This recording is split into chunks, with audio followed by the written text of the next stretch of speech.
અંકલેશ્વર જીઆઈડીસીમાં આવેલ detox India private limited કંપનીમાં ગત તારીખ 3/12/2024ના રોજ બપોરના 12:40 બ્લાસ્ટ થાય છે।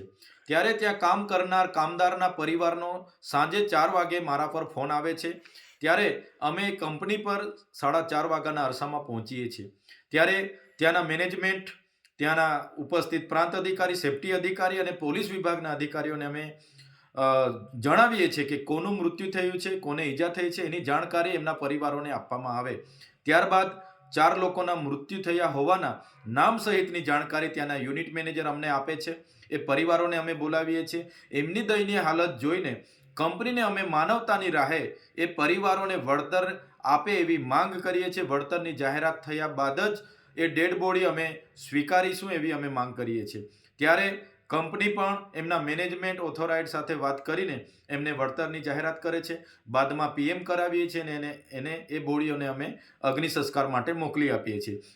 ત્યારે આ સમગ્ર ઘટનાની જાણ ત્યાંના સ્થાનિક નેતાઓને થતાં એમના પેટમાં તેલ રેડાયું અને આ નેતાઓએ પોલીસ સાથે મિલીભગત કરીને અંકલેશ્વર જીઆઈડીસી પોલીસ સ્ટેશનના પોલીસ સબ ઇન્સ્પેક્ટર એવી સિયાડિયા પોતે અરજદાર બનીને દિન 7 બાદ ગત તારીખે 10ના રોજ મારા પર ખોટી એફઆઈઆર કરી છે।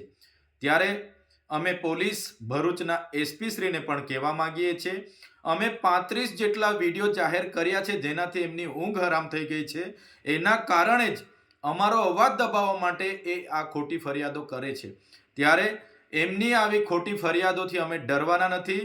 ભરૂચ પોલીસ વિભાગ અને એસપીમાં પાણી હોય તો અમે 35 વિડીયો તમને આપેલા છે, જાહેર કર્યા છે।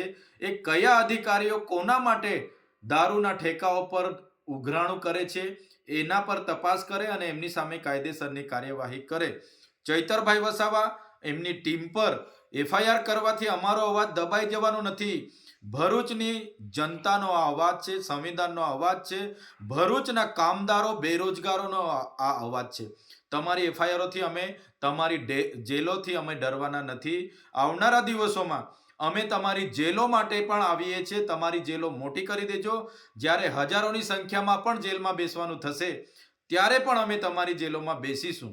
અને પોલીસ અધિકારીઓને ખાસ કહેવા માંગીએ છીએ, સરકારો બદલાતી રહી છે, તમારે તમારો પગાર એ પ્રજાના ટેક્સમાંથી આવે છે, એટલે નિષ્પક્ષ કાર્યવાહી કરો, તટસ્થ કાર્યવાહી કરો। કોઈના ચમચાગીરી કરવાની જરૂર નથી। જ્યારે પણ આવી ઘટનાઓ બહાર આવે છે તો સામાન્ય લોકોનું તો શું, ધારાસભ્ય પર ખોટી ફરિયાદો થાય છે તો પોલીસ વિભાગ પરથી સામાન્ય જનતાનો વિશ્વાસ ઉઠી જાય છે। ધન્યવાદ।